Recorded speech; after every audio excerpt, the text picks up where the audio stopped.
여러분, 건강에 가장 치명적인 습관이 뭐라고 생각하시나요? 흡연, 음주, 과식, 스마트폰 오래 하기? 네, 이런 것들도 건강에 나쁘기는 하죠. 그런데 책 건강의 뇌과학에서는 그런 것들보다 이 습관이 가장 치명적이라고 주장합니다. 바로 앉아있는 습관입니다.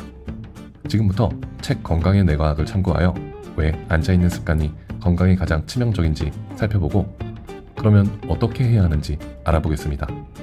영상이 기대되시면 구독과 좋아요 눌러주세요. 2005년 미네소타 메이오 클리닉의 제임스 레빈 박사는 이런 논문을 썼습니다. 단지 운동량을 늘리는 것만으로 건강한 삶을 사는 데 충분하지 않다. 진정한 살인자는 운동량과 상관없이 오랫동안 앉아있는 습관이다. 놀랍죠? 운동 아무리 해봐야 오래 앉아있으면 말짱 도루묵이라는 말입니다. 책 팔려고 겁주려고 그런 말을 한 거라고요? 네, 그런 면이 있죠. 그런데 엄청 심한 과장은 아닙니다. 책에는 이런 구절이 나옵니다. 신체 활동에서 이익을 얻으려면 한계점을 넘어야 하는데 그 기준은 대단히 높다. 오래 앉아있는 생활 방식에서 오는 피해를 상쇄하려면 격렬한 운동을 매일 60분에서 75분 동안 해야 한다. 매일 1시간 이상 격렬한 운동? 힘들 겁니다.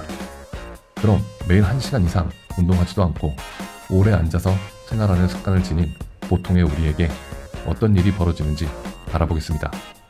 앉아서 지내는 시간이 1시간 늘면 사망률이 2% 증가합니다. 만약 하루에 앉아있는 전체 시간이 8시간을 넘으면 사망률은 8% 증가합니다. 그 메커니즘은 이렇습니다.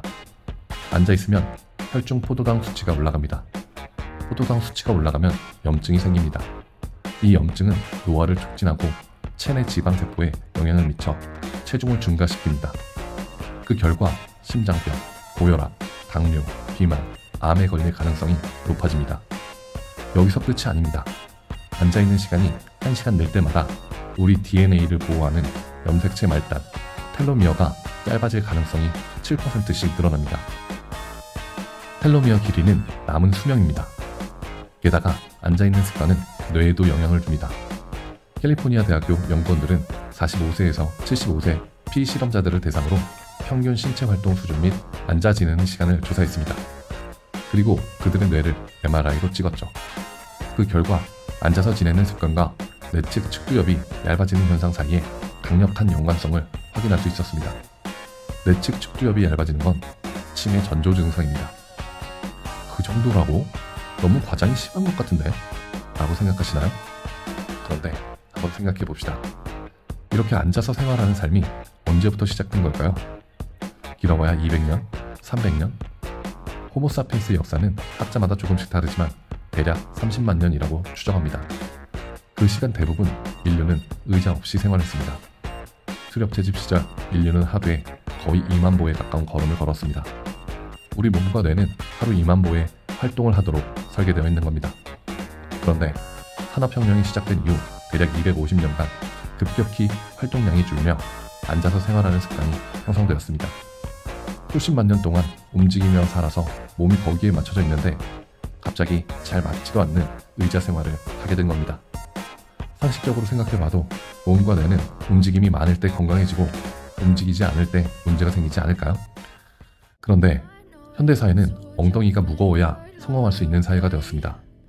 학생이라면 책상에 오래 앉아 공부해야 좋은 대학에 합격할 테고, 화이트칼라 직장인이라면 컴퓨터 앞에 앉아 장시간 업무를 해야 좋은 성과를 내고 승승장구하겠죠. 블루칼라 직장인도 많은 노동이 기계화되고 자동화되어 앉아서 작업하는 일이 훨씬 많을 겁니다.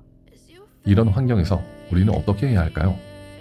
현실적인 조언 들어갑니다. 첫째, 서서 할 수 있는 활동은 웬만하면 서서 하자. 저 같은 북튜버는 독서를 해야 합니다. 꼭 앉아서 할 필요는 없겠죠? 30분 서서 독서하고 30분 책상에 앉아 정리하고 반복할 수 있을 겁니다. 업무도 마찬가지입니다.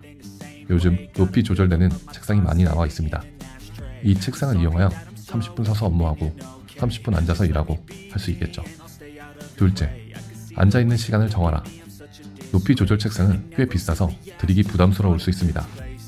또 직장에서 나만 책상을 특별히 바꿀 수도 없겠죠. 이럴 땐 앉아있는 시간을 조절해보세요. 포모도로 타이머를 이용하여 45분에서 50분 일하고 10분간 산책하기, 계단 오르기 같은 심박수를 높이는 휴식을 취하세요. 보통은 앉아서 커피 한잔 하거나 동료들과 잡담하며 휴식하죠. 그런데 이제는 그렇게 하지 마시고 꼭 심박수가 올라갈 활동을 해보시길 권합니다. 건강에 좋을 뿐만 아니라 집중력도 높아질 겁니다. 셋째, 얼마나 앉아있는지 측정해보자. 그리고 20% 줄이는 목표를 세우자. 앉아서 지내는 시간을 실제로 측정해봅시다. 8시간이 넘어가면 사망률이 8% 증가한다고 했습니다.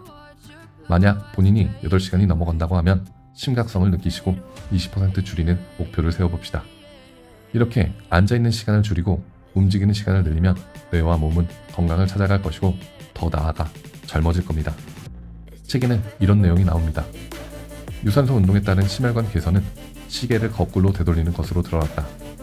오늘날 과학은 어떻게 이런 일이 가능한지 밝혀내기 시작했다. 유산소 운동은 DNA 메틸화라는 과정을 통해 인간 게놈을 바꾼다. DNA 노화 속도를 늦추거나 심지어 되돌리는 화학적 변화를 촉진한다는 뜻이다. 게다가 유산소 운동은 해마의 크기를 증가시켰다. 이 기억력 개선으로 이어졌다. 습관을 따라 운동을 할 때 해마의 크기가 1년에 2%씩 증가하며 노화에 따른 위축 과정을 되돌렸다.